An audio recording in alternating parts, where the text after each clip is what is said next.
গোপালগঞ্জে দফায় দফায় হামলা ভাঙচুরের মধ্যে জাতীয় নাগরিক পার্টি এনসিপি নেতারা সমাবেশ শেষ করে বের হওয়ার যাওয়ার সময় আবারও হামলার ঘটনা ঘটেছে। বুধবার দুপুর 3:45টার দিকে শহরের লঞ্চঘাট এলাকায় গোপালগঞ্জ সরকারি কলেজের সামনে এই হামলার ঘটনা ঘটে।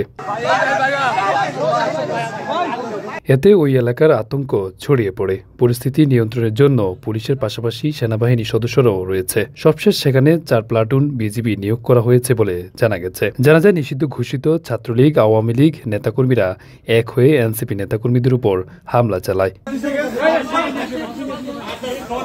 এই সময় তারা সমাবেশস্থলে চেয়ারসহ অন্যান্য সরঞ্জাম রাস্তায় এনে পুড়িয়ে দেয়।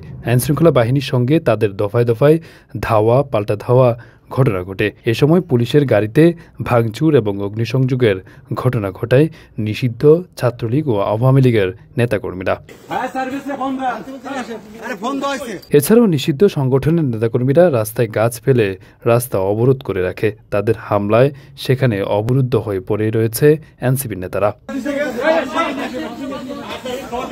আরাফাত হোসেন, যুগের চিন্তা।